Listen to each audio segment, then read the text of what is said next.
All right, getting back in here on Diamond Conversations, ready to get into the batter's box and chop it up with the Mad Dog, Bill Madlock, of course, a three-time All-Star, a World Series champion with the 1979 Pittsburgh Pirates, and a four-time National League batting champion. Mr. Madlock, thanks so much for coming on tonight. Oh, no problem. Give me something to do because I've been kind of bored the last 6 or 7 weeks. Really? Has there anything going on in the news that I missed? Well, it wasn't for the football draft. It'll be really boring. Oh my gosh, I know that football draft, which was supposed to be happening in your neck of the woods, was supposed to be the biggest sports spectacle of all time. Ended up being a Skype, live video draft. But thank God for that NFL draft, because that's the only thing we've had around here. Right. But of course, in the news with all this is baseball. Baseball's kind of taken like a center stage, because there's really not there's not much that'd be going on otherwise besides baseball this time of the year, but they keep on trying to get it started. Have you followed all the developments with how baseball is trying to get started, and how baseball basically they're coming up with a new plan every day, but they can't seem to get all the right kinks worked out yet? Well, with no fans in the stands, I don't think that'd be anything big, because if you look over past years, it looked like the crowd at the stadium has been going down every year. It won't bad as nothing though, but but still, I think the kids want to start playing, because when they start, they get paid, but still they got to look for their health too. They're up to about an 82-game season pitch at this point. So we're starting beginning of July, potentially playing into the colder months of the fall. It's an interesting breakdown the way you look at it, but it's just kind of far-fetched at this point, because I think we're just kind of dying for any kind of competition, no matter what weird league or what new what new consolidated divisions that they make up. Well, it's obviously want to stay close to home, and it's going to be interesting, because just like the draft, you won't know until you see it and see how people react to it, how the players react to it. But still get down to it. It's still baseball, and I think that's the main thing you need to go on nowadays, because our country's at a standstill right now. Would you kind of liken the preparation that the players are going to have to go into, like how maybe the strike years would have gone, where you guys didn't have exactly, the same preparation time you would have? And I know in 1981, when they had the real consolidated year, would you kind of liken it to that preparation? Well, I guess you really have to, and I guess some doctors say you'll see it a lot more Tommy John. I don't understand that. If they get themselves in shape and they get monitor how many innings they play, it should be okay, because there's more Tommy John anyway. It seems like more, because of the kids are throwing so hard nowadays, and you can't, no way you can get away from it, with that arm whip and everything. So, I won a batting title that one year. I think they consolidate, how many times at bat you have to get before you win it. So I think I hit 323 one of those years, and that was the short strike season. Yeah, that was 1981, and that was the season where the Montreal Expos basically came about as close as they could have to get into a World Series again, because it was just unpredictable. And I think that's what we have here, kind of on the horizon, is an unpredictable year. Now, who would this benefit? Would it benefit a pitcher? Would it benefit a hitter to have a shortened year? Well, it depends on how they do the roster, though. If they're going to put more pitchers on the roster, right now, I didn't like the way they was doing it anyway, with 26-man roster, and you can bring up 2 at the end of the season. I think that was ridiculous. Or the 3 batter rule. So it depends on how they do that. They got to revise all of that, I think. So everybody could be safe, and have enough pitchers, have enough players. So you can't see until they say what the roster is going to be like. Yeah, no, absolutely agree. And, and again, with these divisions, even if it is for this half year or 80 games or whatever it's going to be, it's kind of like you're creating new rivalries, you're creating new scenarios. And I know, if you look at it from the East Coast perspective, you could potentially have the Mets and the Yankees in the same division. And as somebody growing up in New York, New Jersey, that's like, that is absolutely like sacrilegious. So it's kind of interesting, but it could make for a very memorable 82 games. That's for sure. Right, and then it's 82 games, going to be a full season. How they going to give the time service? How they going to break down the salary? So I know I was reading something about the Players Association was thinking about what they're going to do with the player's salary. So it's a lot, because so you got to look at it too. 81 games, will the owners have to pay them half their salary, or you have half time? So it's a lot of stuff to go on before that July come around. So they got a lot to do, and they have to open up. Most all the players probably been doing some type of work, right. And they always talk about they don't need that much time. When you go see that now. Yeah, I think that's actually been one of the more interesting things of this layover that we've had waiting for baseball, is seeing the guys that have been kind of posting the training videos and showing, what their workouts look like. And I mean, some guys have very extravagant, very peculiar, but very cool setups that they're working on. But it's nice to see the guys putting in the work still, because, some of those guys pick up a ball for the first time in 2 months. They could be looking at a lot of trouble once they throw that high velocity, high power pitch. Right, so that's the whole thing, It's because you're gonna have to have more than a 26-man roster, I think, to do that, because I don't think the pitchers can go out. It almost got like to be spring training for the first 30 or 40 games, and then it'll settle down, because you just can't go out there and let a pitcher go 6 or 7 innings and expect them not to affect affect the arm or sometimes. So they almost going to have like a 30-man roster.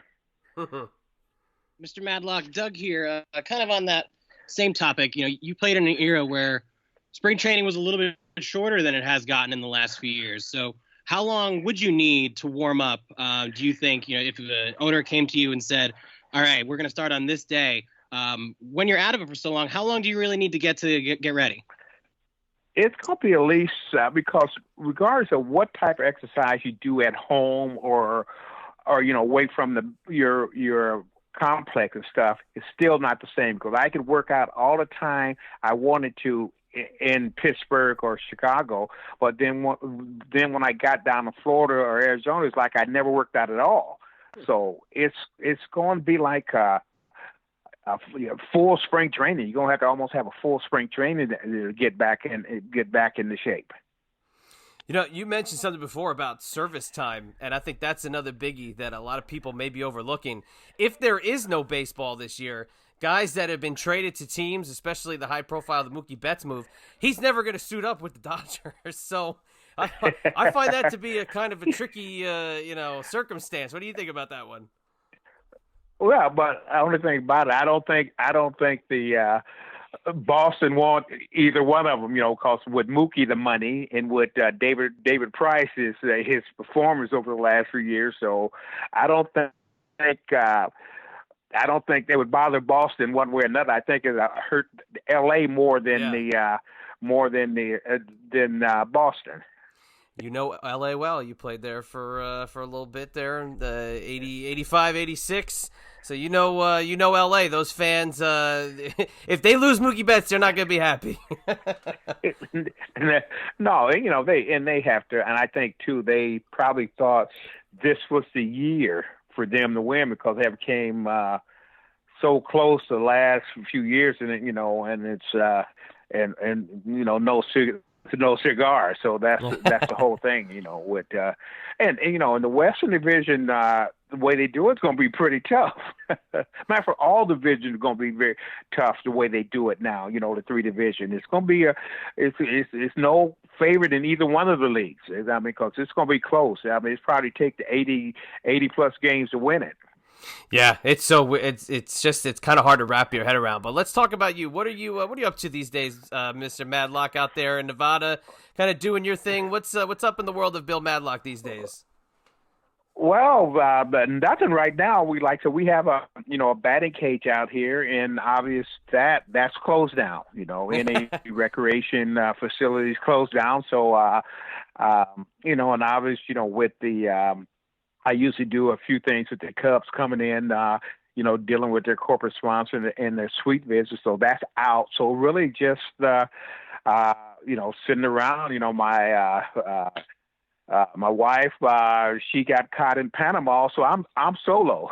Really? She's down in Panama. She's down in Panama for the last 2 months, and probably another month before she can get out of there. Oh wow!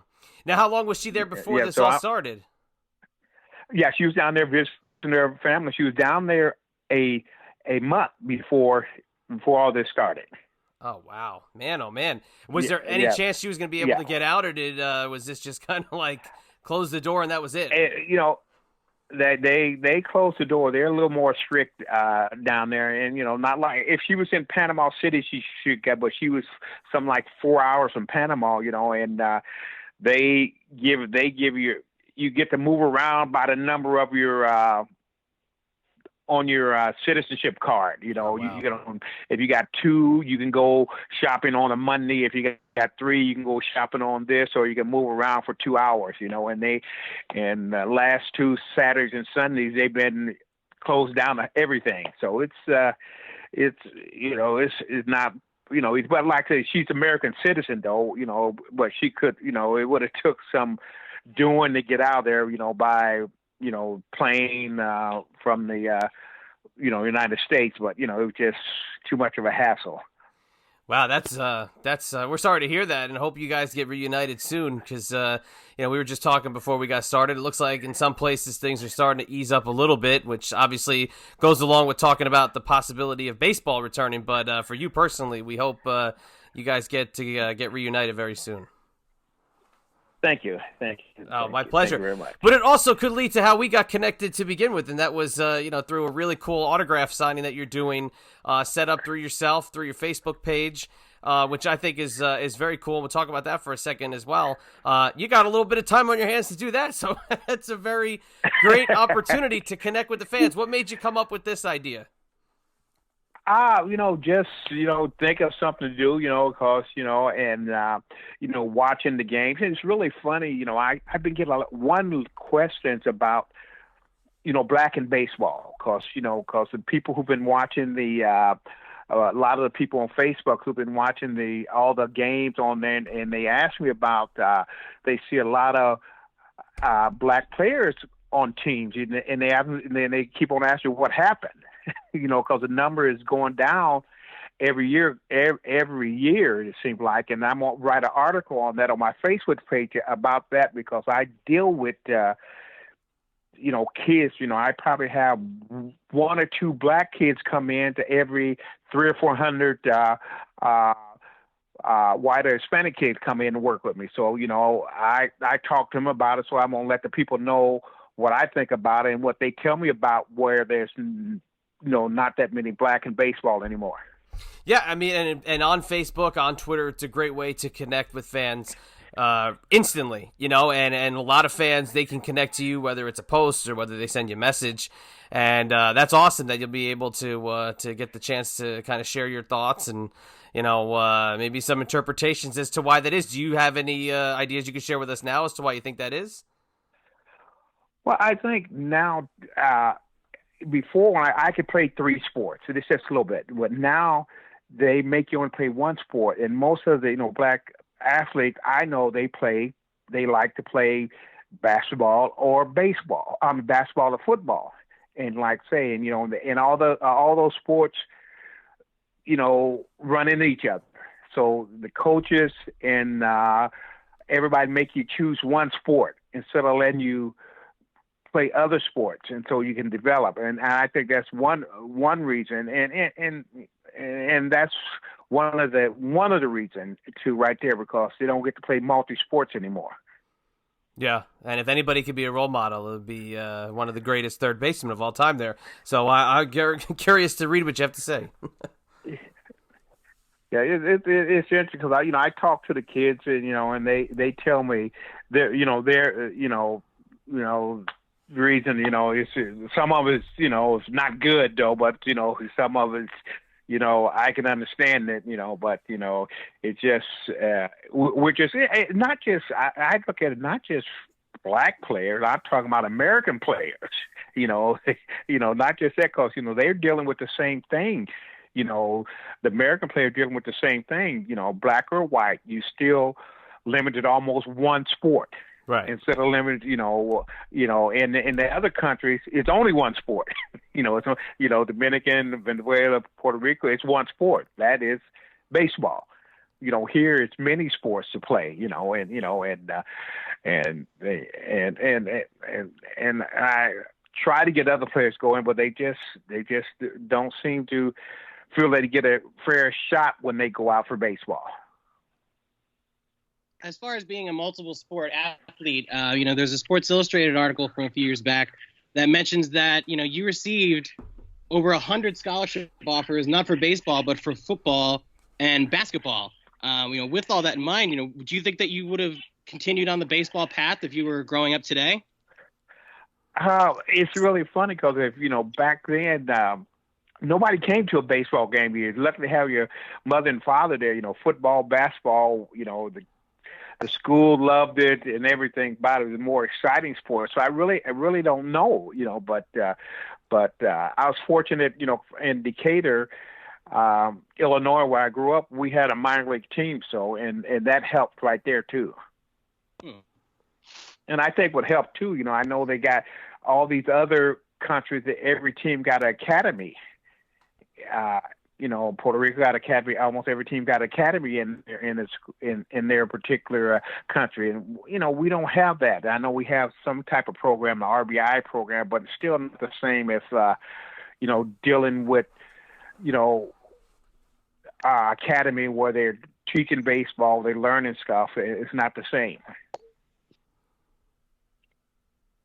Yeah, absolutely. And talking about what you did by having multiple offers, I look at your stats, I look at your history, and I see, being the winner of a batting title at age 24 is a lot of pressure, and it's a lot of that takes a lot of skill. So what was going through your mind as a young kid, kind of ascending up the major league ranks so quickly and taking to hitting as quickly as you did? Because we were looking over the stats before we started the interview, and your numbers against the Hall of Famers makes them, almost not look like Hall of Famers. So kind of talk about early success you had in your career. Well, I think that helped the players who I was around, because Ernie, Billy, Stargell, McCovey, and they tell me what they went to just to get to the big leagues, and what I was going through wasn't nothing compared to what they went to. So they made it, and I watched how they went about their job, and I just wondered, could I would have made it coming up the same time they did? They came up right after Jackie Robinson, right, and the stuff, not being able to stay at the same hotel, can't eat in restaurants and stuff like that. They went through all that, and they still perform, and they still at a high level too with all that going on. So that's just unbelievable on their part. But 354 at age 24 is unbelievable. And to be in that 1974 All-Star game, I mean, my goodness gracious. What was that like, that first All-Star game, and being around those legends and really taking it all in first time around?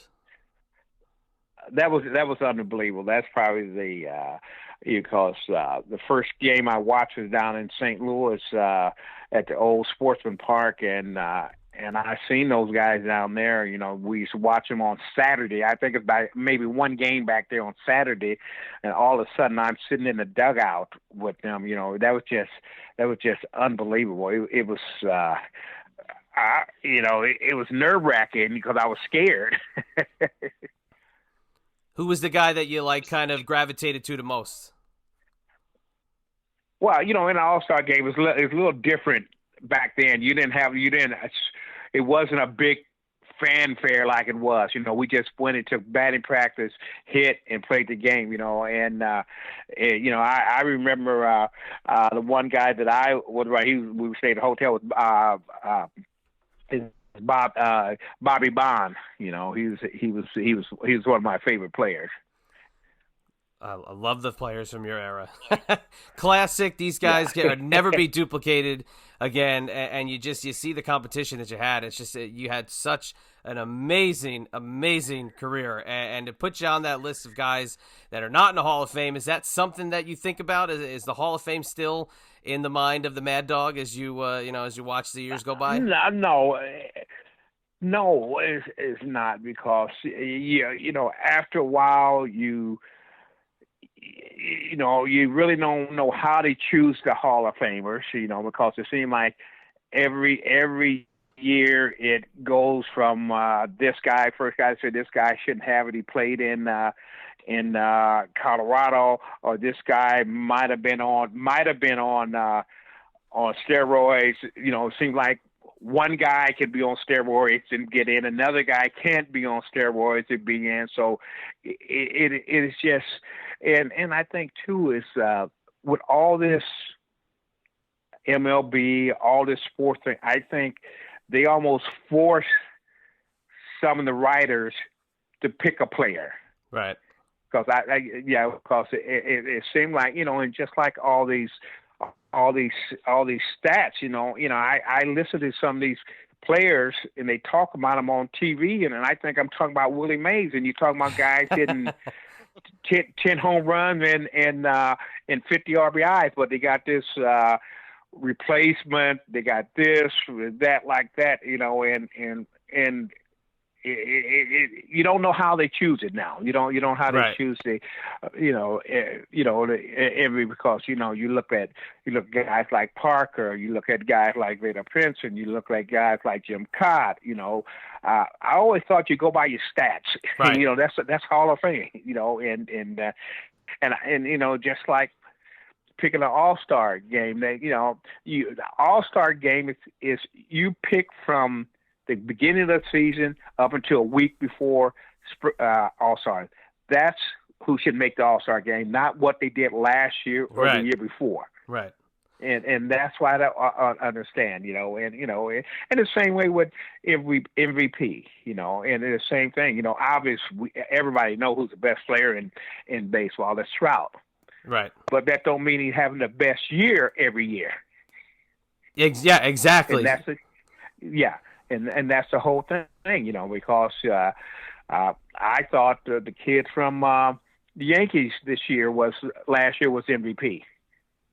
LeMahieu. Yeah, no, he had an amazing year. Or the kid from the kid from Houston, the third baseman. Those guys had tremendous years, and it was on a good team, And Trout's not by far the best player, but that don't mean he had the best year that year.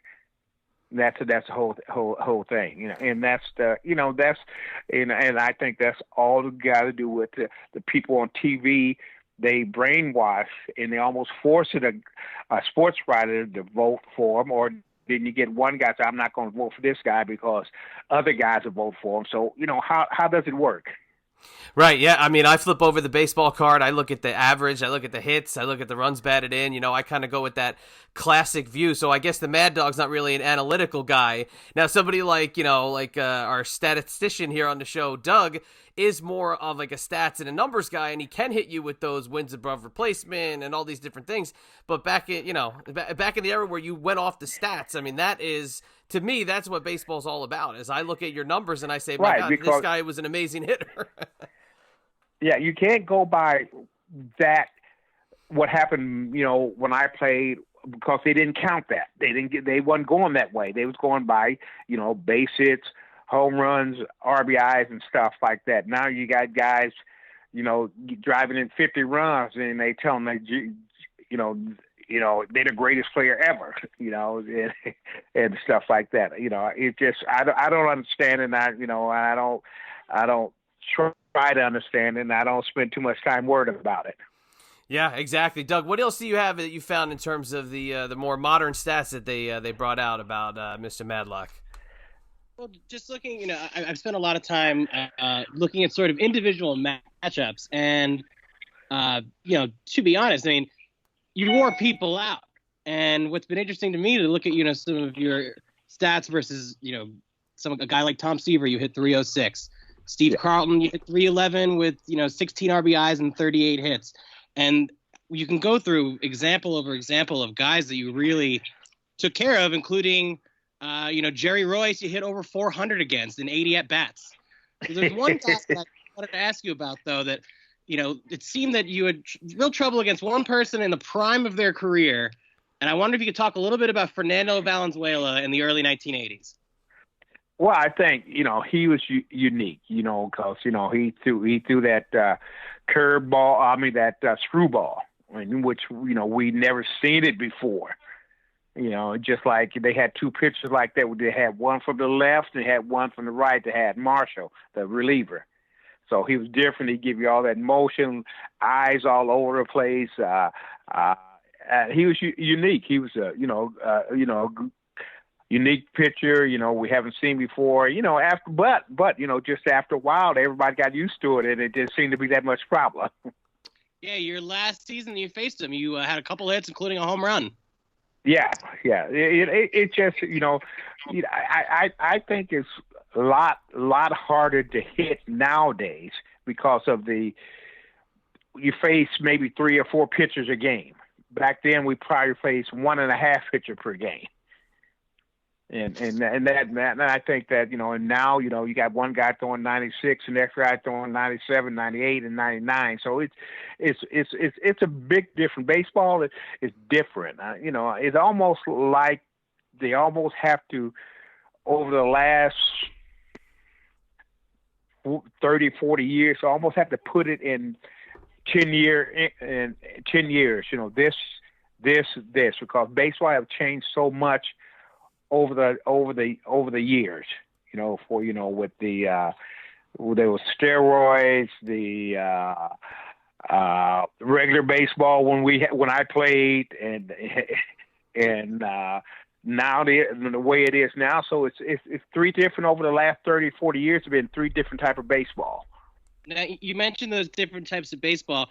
Is there any player that comes to mind that you think maybe time didn't give their due because the game changes so quickly? I just think, I watch baseball. I still think, Barry Bonds was the greatest hitter I ever seen in my life, under any circumstance. I got to face Clemens, and he was only a couple of times. He was by far the toughest pitcher I faced. So, they got their due, but I don't think they're getting their due right now, and they should be, because just like I said, there was rumors about other certain guys being on certain things, and they're in the Hall of Fame now. They just pick out ones that they don't like and just bury them. Yeah, absolutely. Hey, and before we wrap it up here, and we're going to get to that in just a second, I want to talk about the autographs again. Doug pulled up a really great trivia question here that we're going to hit you with. We're going to play a little Mad Dog trivia. Doug, you got that guy queued up? Let's test the trivia skills of the Mad Dog. I'm not too good at that. Like I said, I went back and I looked at pitcher versus pitcher or batter versus pitcher, and it takes a long time. Almost 30 pitchers to get to anyone that you hit under 200 against. Do you know off the top of your head who that might be? No. I'll give you a hint. No. You played against him from 1978 to 1987. Still no idea. Scott Sanderson. Scott Sanderson. Yeah, I can tell you the reason for that. Being in Montreal at the old Olympic Stadium, that background had that big sun coming through, and he was what, 6'6"? Yeah, big guy. Yeah, and it comes right over the top, and I couldn't see the ball. Now, on the flip side of that, I don't know if there's anyone else that could say they hit 311 off Steve Carlton in 122 at bats, that's not a small sample size. What was it about Lefty that you really got his number? Matter of fact, Lefty was I never did. Somebody told me that I never could, because he was the toughest pitcher I think I ever faced in my life. I really had to bear down. He was just. I mean, I think he's the greatest left-handed pitcher ever pitched. Because he was just. When he came over to Philly, he was right over the top. He threw me a lot of fastballs early in the count. With Steve, I tried not to get 2 strikes on him, because if you got 2 strikes, you're getting that back leg slider. Okay. And then one more, not so much a trivia question, but I mentioned before, you hit .414 against Jerry Royce with 4 home runs and 12 RBIs. What was it about playing against Jerry Royce? He was just right over the top. He didn't throw that hard. His breaking ball wasn't that great. So to me, he was easy. Like I said, a lot of guys, you made Hall of Fame pitchers not look like Hall of Famers with some of those numbers. So, you did your part at the plate. Thank you. You're welcome. So, like I said, as we wrap it up here, I put it over before the Facebook. It's Bill Madlock on Facebook, and on Twitter it's @MadlockBill. You're doing an awesome autograph signing through the mail where fans can send in their items to be signed by you. You said you have a lot of time, so hopefully you get a lot of items sent in, and you have all the information on both the Facebook and the Twitter page. But what is it about connecting to the fans like this that you enjoy? Is this something more we can see in the future? Is kind of eliminating the middleman and people going direct to the source? Right. It's really fun, because last year I had a lot of people came out to Las Vegas, and when they came out to Las Vegas, I had lunch with them. And then they came to the batting cage, and they took batting practice. So that's the first time I did something like that, and it was fun, because people say, can I come out and see you? Can I take batting practice? Can we have lunch? I said, if I have time, I do that. I had lunch with a few of the people. So it was really fun, because I just started a few years ago, and sometimes some of the people who get on Twitter and Facebook, they try to take it too serious. I said, I'm not a writer. I'm just having fun. I just want to connect with some of the fans and have fun. So I'm not trying to be some great writer or no great star. I just want to talk to the fans and give me something to do.